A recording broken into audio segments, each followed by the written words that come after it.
Welcome to Santa Barbara Talks with Josh Molina. I'm here today with undoubtedly my favorite guest, my most watched guest, and without a doubt the smartest guest I've ever had on my show, Eliot Jacobson. Such a pleasure to have you here to talk about, wow, of course we're going to be talking about climate change, but we're going to have a well-rounded discussion here as it relates to the presidential contest, the main candidates, where they stand on the environment, as well as sea temperatures, temperature rise, fires in the Amazon. Of course, we have these big hurricanes, all these things that you are an expert on and you've been talking about and warning us about for a long time. Eliot, how you doing today? I'm great, and thank you so much for having me on your show once again. I really appreciate it. Thank you. My pleasure. Let's dive right in. We got a big presidential election coming up, and everybody's talking about it. And we talk about it in these sort of big picture, polarized ways, Republican, Democrat. Trump is going to be the worst thing to happen to American history, some people believe. Kamala Harris is going to be the savior of the country, some people believe. It's broad brushstrokes, right? And then you got Jill Stein, people over there saying, oh, she's going to cost the election for Kamala Harris. But let's drill down a little bit. When it comes to the environment, when it comes to climate change, when it comes to what we've talked about, which is protecting, saving, doing whatever we can for the earth. Are any of these candidates any better than one another? What's your take when you look at this presidential campaign through the eyes of environment? So I've gotten that question on Twitter a few times. Who would I endorse? And the problem is that none of these people are really willing to take the steps that are absolutely necessary, beginning with day one, declaring a climate emergency and going from there to completely reshape how our society operates in this country and how we interact with the rest of the world on these issues. That said, in practical terms, Trump is a total disaster for the climate in every way you could imagine. Kamala Harris is better. Certainly, there is a lot of room for improvement. And Jill Stein would come to the top of the list if you were voting purely on climate and did not feel like a vote for Stein was really a vote for Trump. Trump is actually, some of his people are out there pushing Stein and saying, "Oh, this is a great candidate. You should vote for her." And so there's a little bit of that sort of spoiler mentality going on right now, using Stein to spoil, especially in Pennsylvania and Wisconsin and areas like that. The main thing with Trump, as you may remember, is he withdrew from the Paris Agreement, right? And he has promised to do that again. You might remember the Thomas Fire here in the end of 2017, that Trump withheld FEMA support because we were predominantly a Democratic voter bloc. And it wasn't until people actually brought to his attention that there were a lot of Republican voters in this area in certain parts that he actually released the money. So he will play politics with the climate. He will play politics with the money. And, his best friends, as he says over and over, is drill, baby, drill. He's good friends with the fossil fuel industry. So a vote for Trump is really a vote to go exactly 100% in the wrong direction as far as the climate goes. Now, I was looking at his website for actually looking out for all the candidates, and his website is very bombastic and full of all of this fearful language. But you go way, way down, right? There's no mention of the environment until he says number 15, cancel the electric vehicle mandate and cut costly and burdensome regulations. What does that even mean, Eliot? I mean, what do you think of that? That's like his biggest energy sort of a campaign talking point.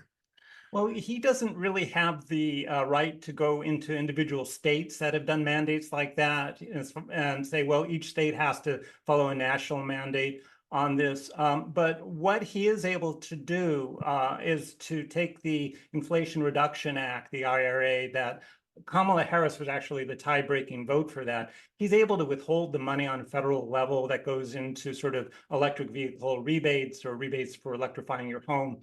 And so, I mean, he's committed to doing that. So in practical terms, the lever he has at a national level are the monies that have already been allocated towards infrastructure, towards electrification, and to work with the Congress and in some cases, just as he was he frequently did this by presidential edict to change how this money is being spent. So I think that it doesn't quite make sense how he's phrased it because it's more of a local issue right now. I mean, there's some sort of national direction, but he definitely has talked about wanting to revive fossil fuel gas powered cars that should be what's on the road, that electrical vehicles are just some sort of party that the liberal elite is having, right? That has nothing to do with actual transportation needs. It's crazy making. Now, we were talking before the show. You had tweeted something, and it was titled "The Importance of Issues to Voters Among Importance of Issues to Vote Among U.S. Registered Voters." And I'm wondering if you could talk about this because it looks like energy and climate science and climate change is very low on the list of priorities, even just among average voters. And so, can you talk about that and why is that happening in 2024? I mean, for 50 years now, we've been aware of the importance of climate science and alternative energy. What's going on? So it's really remarkable in the wake of these two hurricanes, Helene and Milton, that we didn't have some sort of grand awakening for climate, and the question is, what will it take to get that awakening? Will we have to experience, like the picture behind you, effectively the destruction of a large part of this country before any action is taken? I mean, it's listed 22nd out of 23. This is a Gallup poll that was conducted in mid-late September, where they asked 23 different issues and got some feedback on the relative importance. The economy is number one. The economy always seems to be number one. The pocketbook is what people lead with, followed by democracy. So you can really get a sense that democracy is this sort of polarizing perspective that the Democrats and the Republicans have with each other, that each sort of claims the other one is wants to end democracy, right? And on down, terrorism and Supreme Court justices and immigration, all of these things just feel like that's what sells. It's based on fear, right? It's fear mongering. But when you get to actual issues that involve sort of science and technicalities like energy policy or, the climate, it's way down. What's actually did not even make the list, and maybe the question wasn't asked, was COVID, surprising. But another part of this is that the only question that was asked was about climate change. And, there's a lot more that goes into it than that. There's biodiversity, there's ice, there's nitrogen fertilizers, right? There's all of these sort of points where we're exceeding the planetary boundaries. And the only one that was mentioned was climate change. So yeah, no, there's no question that climate change is the number one issue facing the world, facing this country. The fact is we will continue to be able to order our pizzas for the foreseeable future. But, the day will come when this country, like Brazil behind you, like Cuba, that doesn't have power right now, becomes a large part of what our country is. And I assume as soon as it gets to that point, climate will rise up this list a little bit. Yeah, you make a good point because we've lost so many lives in these hurricanes. It was just in the national news for us here on the West Coast, and it's just so stunning and shocking. And I want to get to those in a second, but let's continue our presidential sort of conversation. The idea that it's low on the consciousness of the American people through this Gallup poll maybe is why these candidates are not fully focusing on that in their campaign, which I think is part of the problem, right? Vision, who has the vision here? So we know Trump's going to be a disaster for the environment. Okay. And we got Kamala Harris, who is, by contrast, on basically, all of the issues, is a much better choice than Trump if you're a progressive, if you care about, working families, people, the environment, all of the typical issues. So she's a better choice. But where does she fall short from your perspective on climate policy? So, for example, she reversed her position on fracking in 2019. She was against fracking, and now she's in favor of fracking. She vocally says that one of the accomplishments of the Biden administration was expanding gas and oil and natural gas development. She is in favor of mining, for example. She wants to mine lithium from Thacker Pass. Right. So she is, in some sense, still understands that this country will have growing energy needs and is willing to continue to destroy the environment of our country and the world by default through not understanding that we're in an emergency and we need to put limits on right now today. So, we hear so much conversation, Elliot, about energy independence, right? So this, some cases it's a conservative talking point is let's develop, let's drill, let's mine, let's do it here so we don't have to do business overseas where there's so much exploitation and conflict and violence. And so what do you think of that? Is that just nonsense? I mean, I think your position is we don't need more anywhere. We need less or we need to stop. But is there any validity to sort of energy from the US and what that means for us? So this is falls under this sort of category of closed borders, that we want to isolate ourselves somehow from the world, that we should be all about the US and the US as an entity separate and independent. As it's not how the world functions anymore. I mean, we're importing and exporting all the time, all over the world. And among the things we import are energy sources. Among the things we export are energy sources, right? So I think that it's very misguided to sort of try and say, well, it is possible in some sort of idealized world where we could no longer need to depend on some other part of the world for some commodity. And energy is just one commodity, right, among many. Whether it's soy, wheat, rice, corn, or it's oil, or it's whatever the thing is, sugar, avocados, we can't be independent of all of these things. It's not the world we live in anymore. And I'm an open border sort of person, by the way, so is Jill Stein, sort of this view that this is one earth, one people. So I reject any sort of closed border theology, which is what that is, no matter what the commodity is. Yeah. So you mentioned Jill Stein. She is the Green Party presidential candidate.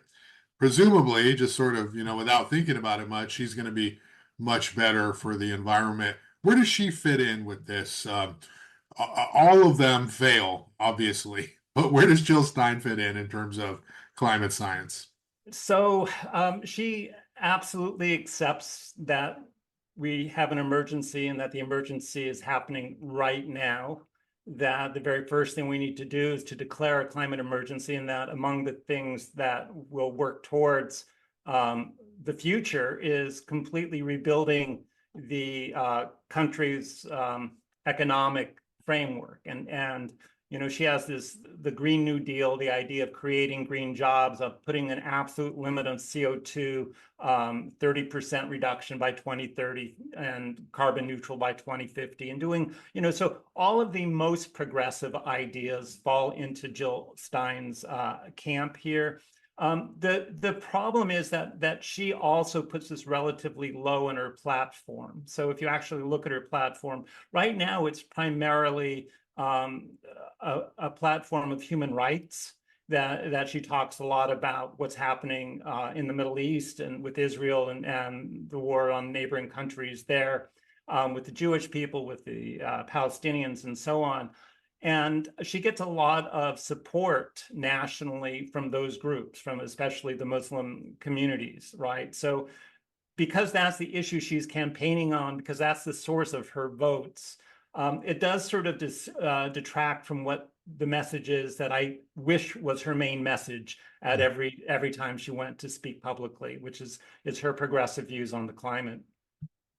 Yeah, I mean that's the deal with all politicians, right? They tell people what they think they want to hear in that moment, regardless of what might be the most important situation facing us. And Eliot, you have talked about this, and it's no secret that this is the number one issue. If we cannot save the planet, preserve the planet, nothing else matters, right? That is the thing that faces all of us. It's universal, and it's the biggest threat to our civilization. And we're already experiencing parts of the world which we're seeing species die out. Um, if you're a voter, you don't have to do an endorsement, but I mean, what's more important? Like, do you go with the candidate who is for childcare and housing and working families and social justice, equity, these kinds of issues that many of us find important, or do you go with the candidate who maybe has a stronger environmental platform but has no chance of winning? How do you reconcile these things when it comes to the environment, which, if we don't fix that, nothing else matters long term? Yeah, so I tend to avoid politics for exactly this reason. I mean, here's the future. The future is if Trump gets elected, we're screwed faster than if Harris gets elected, but we're equally screwed under both, because neither one is going to take the actions that are necessary, which are an extraordinarily drastic change in our day-to-day lifestyle in this country, and pretty much being leaders worldwide in reducing carbon, right? So this is something that neither candidate's going to do. So in some sense, if that's your only issue, it doesn't matter, right? If environment's your only issue, then Trump versus one could even argue that Trump, because the world will fall apart faster under Trump, that less overall damage might be done. So you really have to look at those other issues in making your decision, and issues like abortion and equity and minimum wage and all these other things should definitely play into your decision. And I would leave climate out of that equation, because I don't really feel like one of them is leaps and bounds ahead of the other on that issue, although I do definitely support Harris's general framework in that sense. So for me personally, I mean, if I lived in a state where it was a close call between Trump and Harris, I would vote for Harris all day long. If I lived in a state like California, where pretty much my vote doesn't matter on a national level because the state is going to go to Harris, right? I would feel much more comfortable casting this third party vote. But ultimately, I think every individual, I completely respect whatever choice people make. If they want to vote for a third party candidate, I think that's important to do. I don't think that we should view that as a vote that's being secretly for another candidate. A vote for Stein being a vote for Trump, I don't buy that, Yeah. right? People should vote what they believe, and that's the bottom line. Yeah, you thought we're over that with Ralph Nader, right? I mean that was such a thing, and I guess to some degree, Bernie Sanders was caught up in that too. You remember Al Gore and An Inconvenient Truth? Did that ultimately help this conversation or hurt it? Because on one hand, we've talked about this electrification of our environment is not much better than what we have now because it still involves the consumption of resources and the production and that movie was so much about moving away from fossil fuels. But I mean, what is the legacy of that presidential candidate and that documentary as it relates to where we stand now? I think that unfortunately there was sort of a lot of sense of a Chicken Little, the sky is falling, that kind of got into our culture after that. I mean, we had these amazingly powerful 2005 hurricane season that featured Katrina, for example. And in the aftermath of that, we had An Inconvenient Truth coming out, right? In 2006, I believe, is the year that it came out. So there was certainly momentum when it came out, featuring the hockey stick graph from Michael Mann and really sort of as an educational tool, sort of informing us. And if there had been sort of a gradual progression from that time, in environmental law, then you could look back and say that was great. Unfortunately, it came out at a time when we were in the middle of was that still the Bush administration, right? Yeah. And they weren't going to do anything progressive with the climate. So it fell on deaf ears with them. And then because of just the natural variability in the climate, we really haven't had that level of catastrophe again, right, until this year with these storms. So uh, unfortunately, he gets mocked a lot, and it hasn't been great that he is also has investments in green industries where he's making a lot of money. Yeah. It doesn't look good on paper to be sort of hawking a disaster and then profiting from it. But overall, there's good science there, and there continues to be great climate change documentaries being put out. I would just encourage people to go look for them. There was just one put out yesterday on the tipping points and that are happening right now that are getting recognized and talking about how close we are to these really critical tipping points for the climate. So yeah, a lot of good stuff coming out now, but the Al Gore thing, unfortunately, a bit of a mess. Yeah. You mentioned the recent hurricanes, Milton and Helene, massive destruction. I got to say, I'm in the media. I am a journalist, and I sort of felt like it was it was a big deal, but it was just another storm, another hurricane that happens we're so used to now. And we know a lot of people are going to be affected. There are going to be evacuations. Unfortunately, there could be some lost lives. You sort of come to expect it. It's almost like when you hear about a school shooting, it's like, oh, there's another one, and we're disaffected by this. Um, but these are huge problems. These are huge deals. These are huge illustrations of what has happened to our environment in terms of rising, ocean temperatures, and we're seeing more of this. So, can you talk about this? Why is this not the last of that we're going to see, and we're going to see them more frequently? What did you think specifically of these specific hurricanes? So Helene had an impact that nobody could have forecast. Nobody could have expected when, went all the way up into North Carolina to Asheville with these flooding rains, some places getting over Yeah. 40 inches of rain, well inland, not on the coast at all. And it impacted me directly, of all things, because the data center that NOAA uses to put out the information on daily sea surface temperatures is located in Asheville, North Carolina, right? And they lost power, they lost water, their employees couldn't get to work, right? And it was offline for at least 3 weeks, maybe better part of a month. So, it was put there because that area was thought to be climate resilient. It was actually sort of one of the features, like move here, you're away from the coast, and it's a good place to move if you're worried about the climate.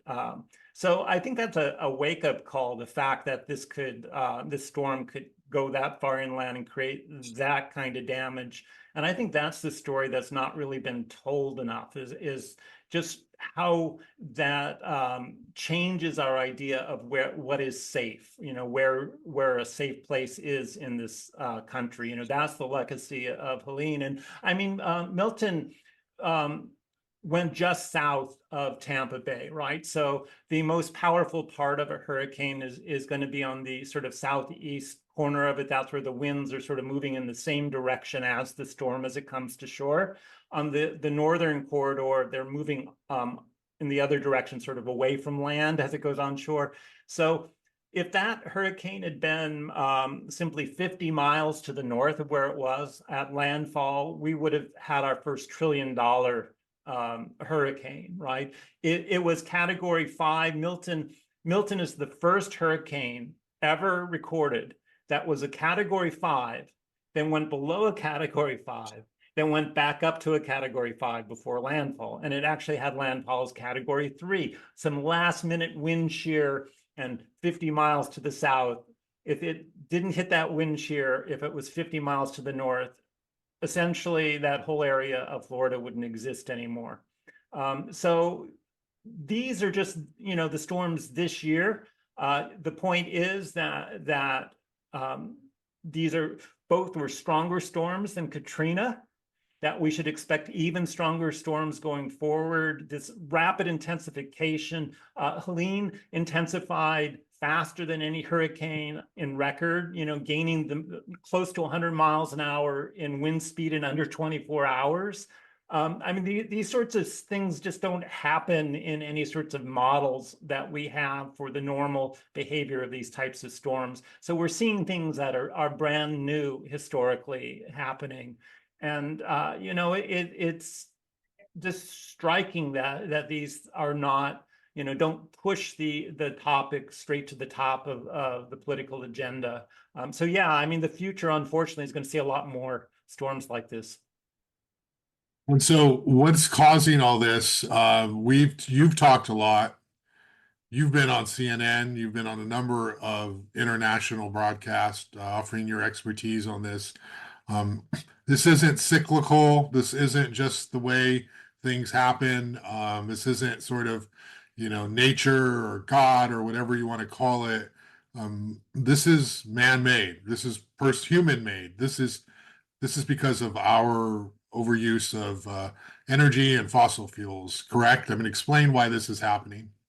So what has happened is that through the CO2 that we put in the atmosphere, the other greenhouse gases, methane, nitrous oxide, and so on, we're actually trapping more heat. That 90% of the excess heat is getting absorbed in the oceans.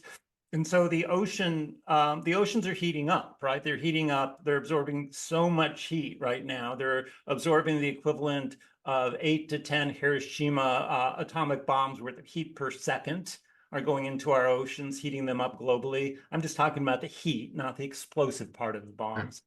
So that heat is sort of the food, the fuel for these storms, right? So we had record temperatures in the Caribbean, record high temperatures in the Gulf of Mexico, record high temperatures in the Atlantic, as far as ocean temperatures. And so these storms that just sort of begin by some, random process of normal fronts moving through, get all this fuel to work with that wasn't there a decade ago, wasn't there in the time of Al Gore and Inconvenient Truth, right? These are all-time record sea surface temperatures we're experiencing right now.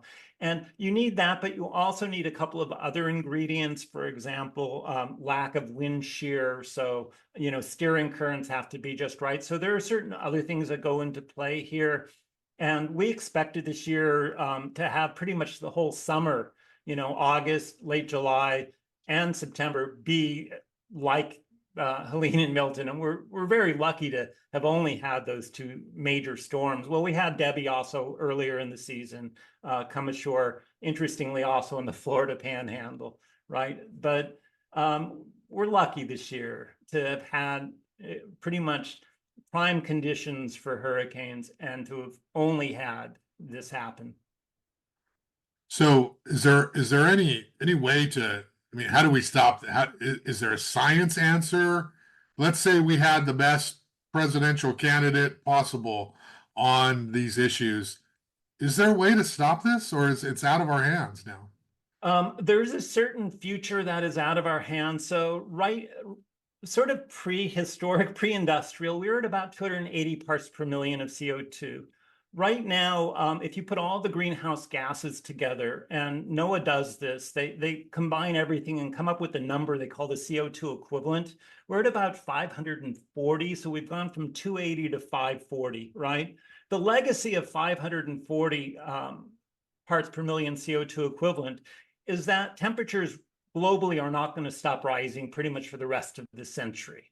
And a recent report that just came out says we could expect global warming up to over 3 degrees Celsius, over 5.5 degrees Fahrenheit, right? And so this is going to continue. The best politician in the world cannot suddenly magically make this stuff go out of the atmosphere. The best thing that we could do is to decarbonize the entire, not just our society, the planet's, everything about the planet, right? And essentially, travel as little as possible, eat as little meat as possible, stop burning AI data centers, stop with the cryptocurrency, everything that uses energy that's sort of like how we propel society forward towards growth needs to be stopped in its track. That's an incredibly painful thing that would result in sort of, mass revolt, because everybody wants their McDonald's quarter pounder, right? Now. Not now, right? No. In and out, no. But I mean, that's so yeah, there is a dream world in which we only stop at 2.5 or 3 Celsius.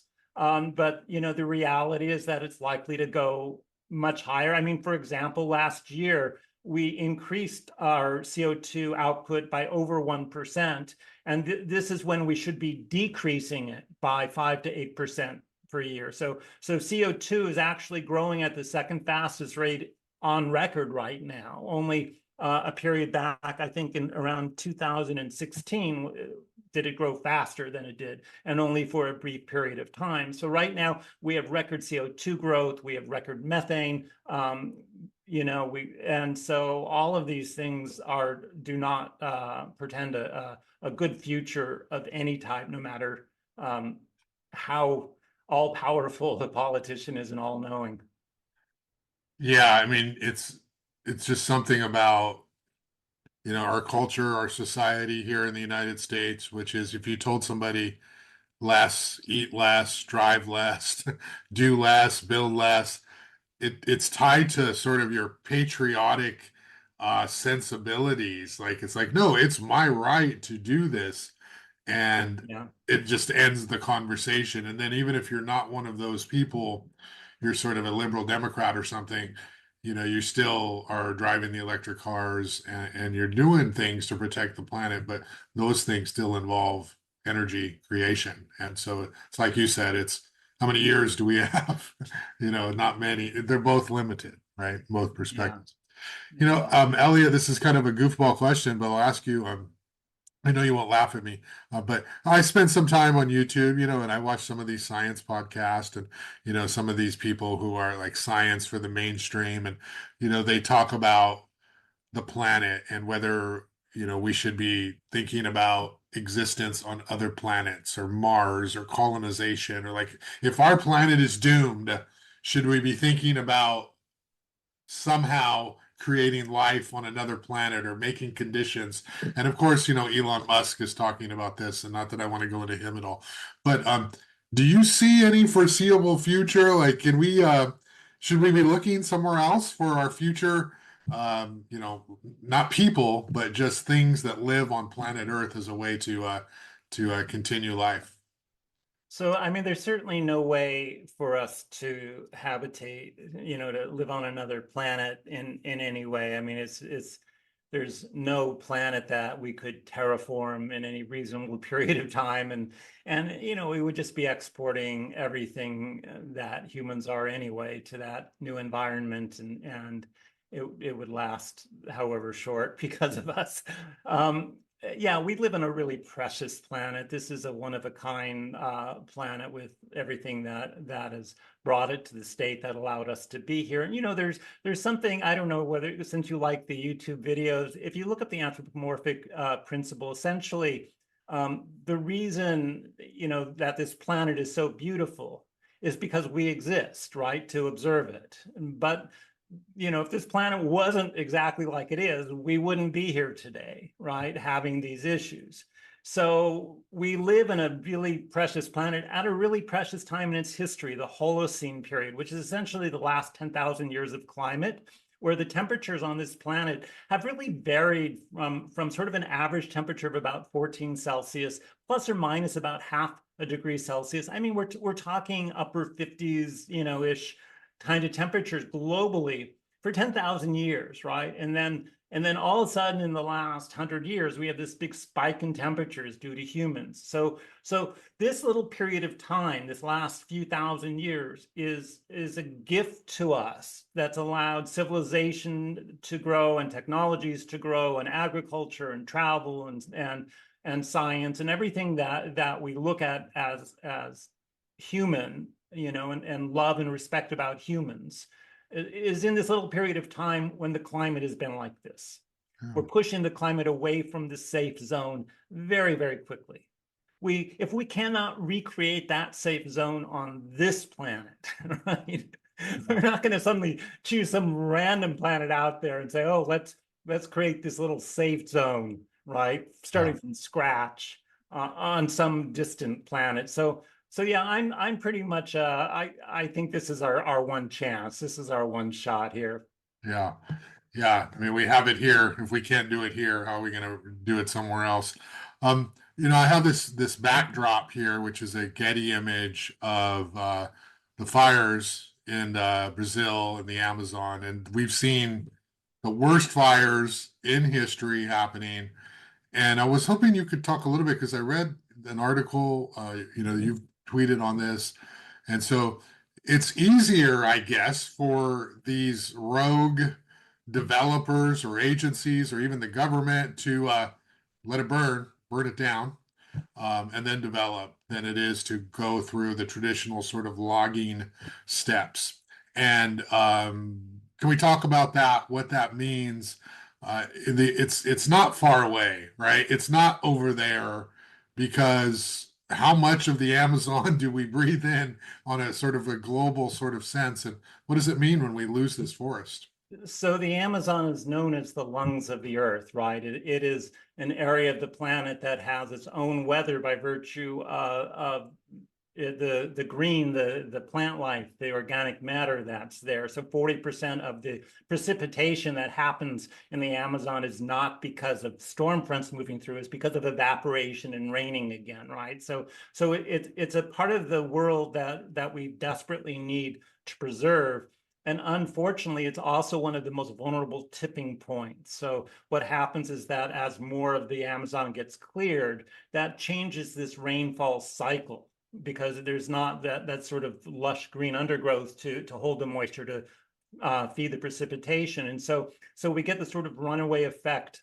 And the end result will be savanna. In other words, the entire Amazon will turn into a different environment, a different way to, it's just not a pretty future for that part of the planet. And so what we're seeing this year is the largest drought in the history of this region that's been on record.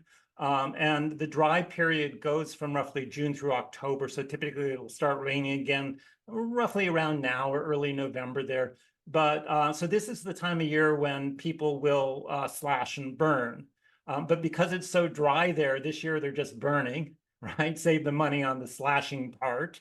And these fires have gotten out of control. So typically, these sort of rogue fires by these arsonists will clear land that is already sort of partially developed, and they're just sort of clearing it for the next cycle or whatever.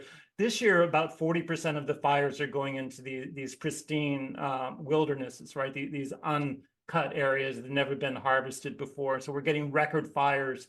And the problem is that this is was a CO2 sink. It was a part of the world because of all the greenery that would absorb more CO2, than it would put out. And so now actually it's sort of already in the process of flipping. And so what we expect because of that is accelerated global CO2 rise, right? We expect, and also methane, because the water moisture down there, right? All the rain creates this anaerobic decomposition.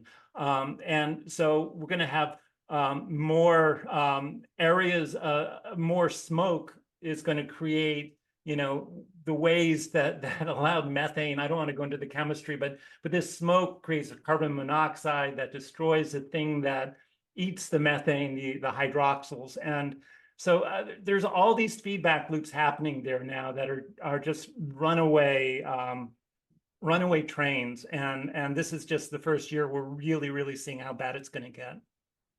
And how does that affect us? Some of my viewers, you have your audience that likes to hear you talk. Some of my viewers are not thinking in these big terms. So let's educate them. If you live on the coast of California, we have some of the best temperatures in the world, but even us, we're experiencing our own, big issues recently that we have in terms of rainfall events and, of course, fires. But if you're living on coastal California and one of the most beautiful places in the world, what do you care about what's happening in the Amazon? How does that affect you so far away? So I think the key point there is the CO2 sink, the lack of CO2, or I'm sorry, the lack of take up of CO2, so that we should expect it to rise faster. As we know, as CO2 rises, then global temperatures rise with them. So that's one of the direct effects that we'll see from this. Of course, there's just a lot of particulate matter this puts into the air. And so maybe not in California, but throughout South America, there's been a lot more respiratory issues because of these fires, throughout. And we have a large Hispanic population around here. So no doubt some of the people around here, their relatives are being directly impacted by these fires. We also have the largest wetland, the Pentanal down there, that's about 20 times as large as the Florida, I'm losing the name right now, the Everglades in Florida. That's a wetland that is essentially drying out. It's on fire. It's a horrible situation when you lose a wetland, right? Because all of the biodiversity that is there is something we're losing. And the biodiversity crisis is something that impacts every human on the planet, no matter where you are, whether we're losing anteaters or jaguars or whatever the animal is down there. We're losing them right now as we speak to these fires. Yeah. Yeah, and that's something we don't think about, of course, is we have the glamorization of what happens in the Amazon and Brazil, but to think about these species that are already endangered or threatened, that this is accelerating that whole process. Um, let's talk a little bit about what you've been talking on internationally. You've been on CNN recently. What are the biggest concerns for you as you analyze this data every day? And what is the national media coming to you and asking you for your expertise on? Obviously, a lot of what we talked about here, but looking out, what's the biggest threat right now that scientists are looking at? So, I mean, the sexy thing are these storms, right? So whenever there's a big storm, the media comes calling.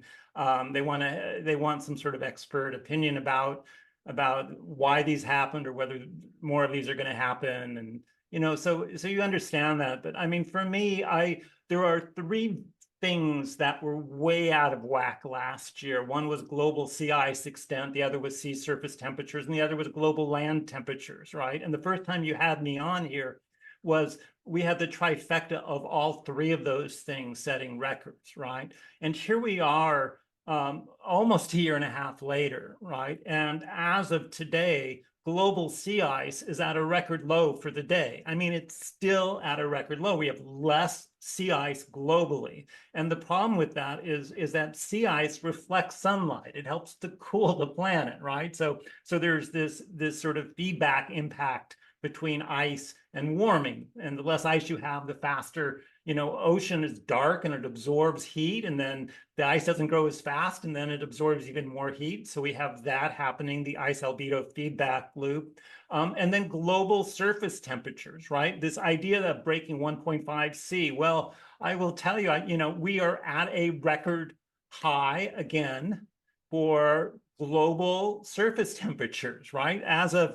As of yesterday, the latest data I had, the global surface temperature was about 1.78 Celsius above the pre-industrial baseline. We talk about 1.5 as a limit, and here we are at 1.78. Why that isn't international news, I don't know. And then so we still have record global temperatures. We still have record low sea ice. And the third thing is the sea surface temperatures. Well, the sea surface temperatures are number two lowest or highest, right? The sea surface temperature number two highest, and the only time they were ever higher was last year at this point. So it's not like they've recovered. So for me, those are the things that I care about. You know, I watch sort of as like the heartbeat for this ongoing process. And I really think that those together with the tipping points, you know, the attention to these tipping points, whether it's the AMOC, you know, the Gulf Stream slowing down is sort of how the media has paraphrased it, or the loss of ocean ice, or Brazil, what's happening there, or the coral die-offs, right, that are happening all over the planet.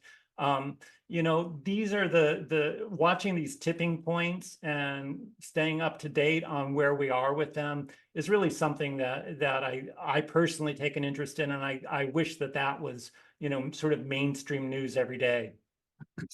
Yeah, it's such a challenge because journalists don't have that deep scientific expertise, and then the people who do have that aren't part of the journalism world. So it's written about in sort of these smaller platforms, and the mainstream journalists just kind of follow whatever is the sort of trend of the day. It's hard to cover everything, but you know, it all ties together.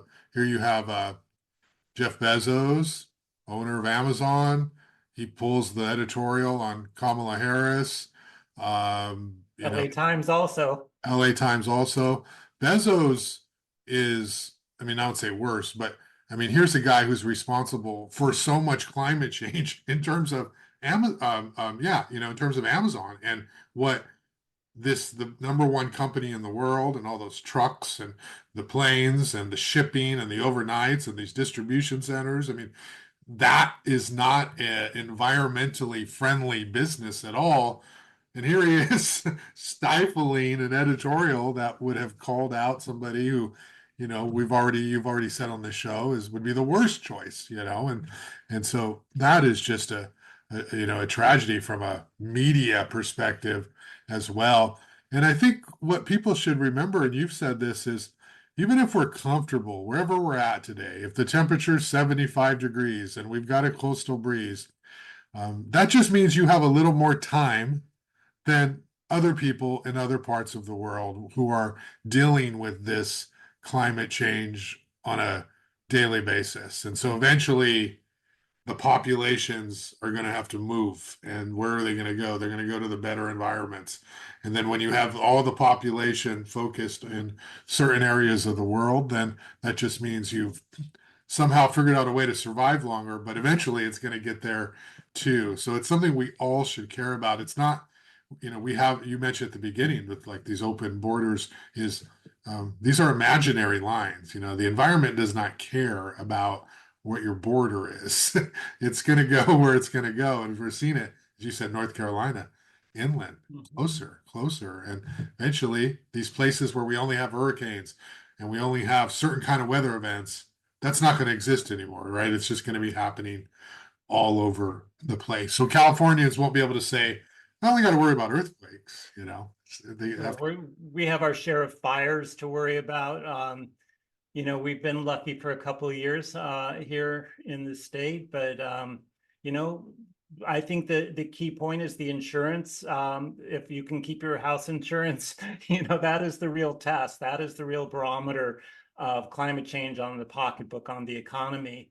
And that connection is not made enough. But right now, the number one reason people are denied mortgages or that sales fail after the person makes an offer and goes to a bank, right, is that they cannot get insurance, or they can't afford the insurance on the house they want to buy. Something, you know, well over 10% of all sales fail right now because of insurance issues. So, I mean, this is a real issue right now. The climate is, and insurance is the bellwether of the whole game.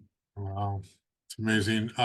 So Eliot, I just want we're going to wrap up here in a second, but you know, when we first did our podcast, I think you were at something like 22,000 X followers or whatever. And now I looked, you're at 80,000, right? At least something like 80,000. So people have been paying so much attention to you. locally, nationally, and you're saying things that even the hardcore mainstream, that contradicts itself, even the mainstream scientists will never disagree with you. They won't debate you. They don't want to go there, but they know you're right. Um, you found an audience, right? People really resonate with what you're saying.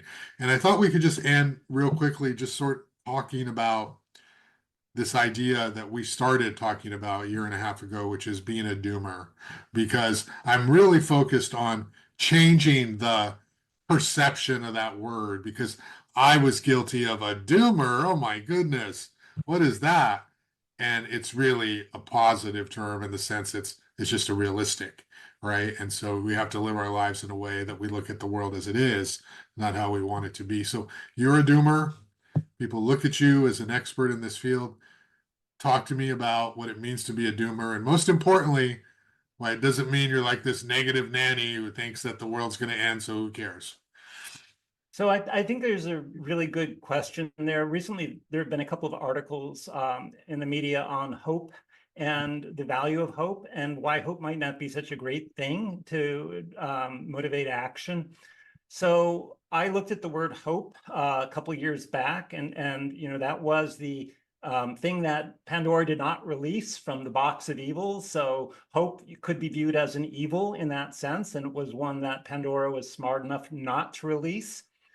If you look at the actual translation of the word hope, it actually means deceptive expectation, right? Setting an expectation that is something that is not realistic for what's actually going to happen, whether it's, I hope I get a nice car, I hope I have a beautiful home. I mean, these are expectations we set, and then a salesman would deceive us along the way with that hope.